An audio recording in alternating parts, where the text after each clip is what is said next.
My name is Laura. I'm 35 now, but when all this started, I was 29, married for 5 years to Eric, a contractor everyone in our small Oregon town seemed to adore. We lived in the mountains in a cedar-sided cabin that Eric and his younger brother Nathan had built by hand before we married. People used to say we were that perfect couple. I worked from home doing bookkeeping. Eric ran his building company. We had quiet dinners, a dog named Scout, and the kind of marriage that made neighbors sigh. That illusion lasted exactly until the night Nathan showed up drunk on our porch with a confession he didn't mean to make. He slumped against the railing and said, "Laura, you're too good for him. You have no idea what he's doing behind your back." At first I thought it was just jealousy. Nathan had always been the screw-up younger brother, the one Eric lectured about responsibility. But something in his eyes, glassy, terrified, made my stomach twist. He mumbled something about the woman from Eugene and the phone bills. When I asked for details, he realized what he'd said, went pale, and stumbled off into the dark. The next morning, Eric acted normal, made coffee, kissed my forehead, told me he'd be on site until late. I watched him drive off and felt the ground shift beneath me. That afternoon, I pulled the cell records, the ones tied to our shared account. One number appeared hundreds of times, always after 10 p.m., always labeled unknown contact.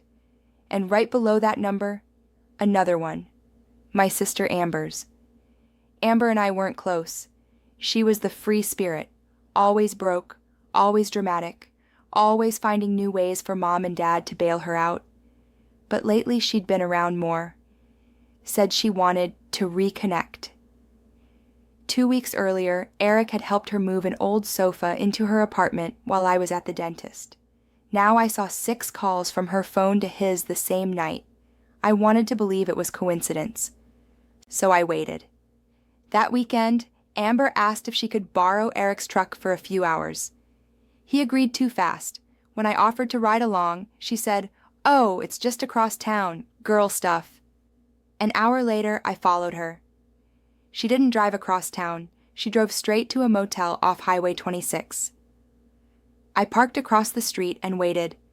When Eric stepped out of room 14 with her, both laughing, both adjusting their clothes, something inside me went cold. I didn't scream, didn't cry. I just drove home, locked the door, and started packing a bag. Eric came home just after dark. His hands smelled like sawdust and motor oil, like always.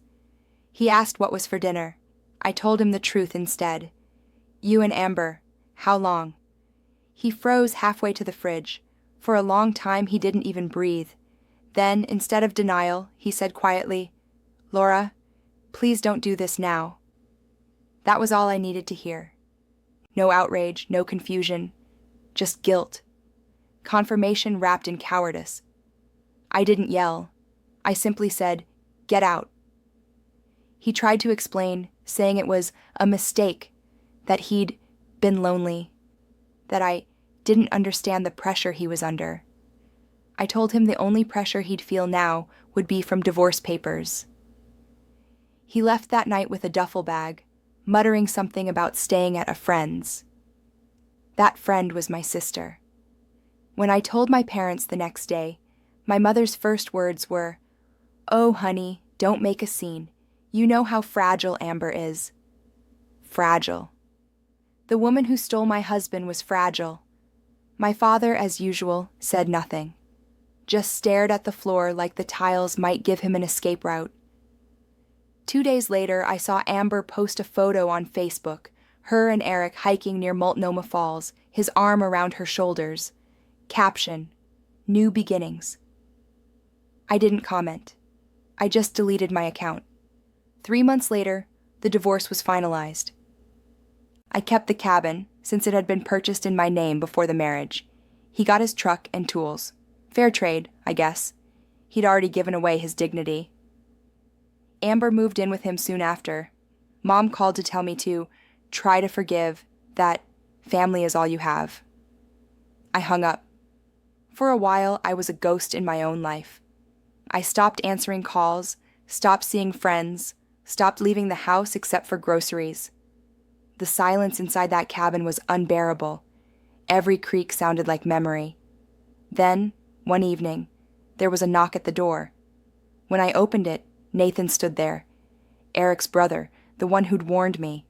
He looked awful. Thinner. Eyes bloodshot. He said, "You were right. About everything." He told me Eric and Amber had split. Apparently, Amber was cheating on Eric with another man from his company. Nathan said Eric had been sleeping in his truck, half drunk most nights, blaming everyone but himself. I didn't say much, just nodded. Then Nathan asked if I'd ever forgive him. For not saying more, for letting me live a lie. I told him, "You're the only one who ever told me the truth. That's enough." After he left, I sat by the fire until sunrise. Somewhere between the crackle of the wood and the first light through the trees, I realized something. I didn't miss Eric. I missed the version of him I'd invented, the man I thought existed inside that body. But he'd never been real. That's when I decided to leave Oregon altogether. I sold the cabin, packed up Scout, and drove east until the mountains disappeared behind me. Ended up in Bozeman, Montana, where no one knew my name, where the air didn't smell like betrayal. For the first time in years, I slept through the night. Life in Montana had a strange way of softening my edges. The first winter was brutal. Snow so thick it buried mailboxes. Silence so deep you could hear your own thoughts echo. But maybe that was exactly what I needed. I got a job as an accountant for a local construction firm. Ironic, I know. The owner, a kind man named Daniel Hayes, was a widower in his early 40s. Quiet, steady, the kind of man who listens more than he talks. At first, I kept my distance. Trust felt like a foreign language. But Daniel had a way of making people feel safe, not through words but through consistency. He showed up when he said he would. He fixed the fence when I mentioned it leaning. He'd bring me coffee every morning, saying, "Accounting fuel." 2 years went by like that, quietly, carefully. And for the first time in a long while, my heart didn't feel like a bruise. Then one evening, I came home to find a letter in my mailbox. No return address, but the handwriting stopped me cold. Amber's. It had been 3 years. I stood in the kitchen staring at that envelope for nearly an hour before I opened it. "Laura, I know you hate me. I deserve that. But I need you to know, I'm not okay. Eric left. I'm sick. I don't have anyone else. Please, just talk to me." I almost threw it away. Almost. But curiosity, or maybe closure, won. The next week, another letter came, this time from my mother. She wrote, "Starving yourself of forgiveness is like drinking poison and expecting someone else to die. Amber's been in and out of hospitals. She needs family." Family. That word again, like an anchor around my neck. I didn't reply, but a part of me started to feel the old tug, the part that still wanted to be the good daughter, the strong one. Daniel noticed me drifting one night over dinner. He put his hand over mine and said, "You don't owe anyone your peace, Laura." Those words stayed with me. A month later, I got a call from a number I didn't recognize. It was my father. His voice was smaller than I remembered. "Your sister's kidneys are failing," he said. "They tested us. We're not matches. You might be." I stood there, staring out the window at the snow-covered hills. For a moment, I didn't feel anger or pity, just exhaustion. I told him I'd think about it. He started crying. Said, "You don't understand. She could die." And maybe she could. But the part they never understood was that something in me had already died years ago. And it was because of her. That night, Daniel held me while I cried for the first time since the divorce. Then he said quietly, "If you go, go for closure. Not to save her, to save yourself." So I did. I flew back to Oregon for the first time in 4 years. The trees looked smaller, the air thicker. Everything familiar felt foreign. Amber was in the hospital, pale and thin, but still somehow smug beneath it all, like the universe still owed her one more favor. Mom hugged me like we'd just had a small disagreement, not years of silence. Dad avoided my eyes. Amber reached out her hand weakly and said, "You came." I looked at her and said, "You didn't give me much of a choice, did you?" The hospital smelled like antiseptic and old coffee. Machines hummed, nurses whispered. My mother fussed over Amber's blanket, as if pretending hard enough could make the past disappear. The doctor walked in, a tired man with kind eyes, and explained everything again. Amber's kidneys were failing fast. Dialysis was only buying her time. He said, "Your sister is a perfect genetic match. It's rare. A transplant from her could save you." Everyone looked at me. For the first time in years, I had all of them in one room. My parents, my sister, all the people who had watched me break and never lifted a finger. Amber reached out a trembling hand. "Please, Laura, I'm sorry. I know what I did was unforgivable, but I don't want to die." My mother's eyes were already wet. "Honey, can't you find it in your heart to forgive her? You're stronger than this." I looked at them, at the people who had justified betrayal in the name of family. I thought of the nights I'd cried alone in that cabin while they played happy family with my husband. I thought of the years they lived just fine without me. And I realized something so simple, it almost made me laugh. They didn't miss me. They missed what I did for them.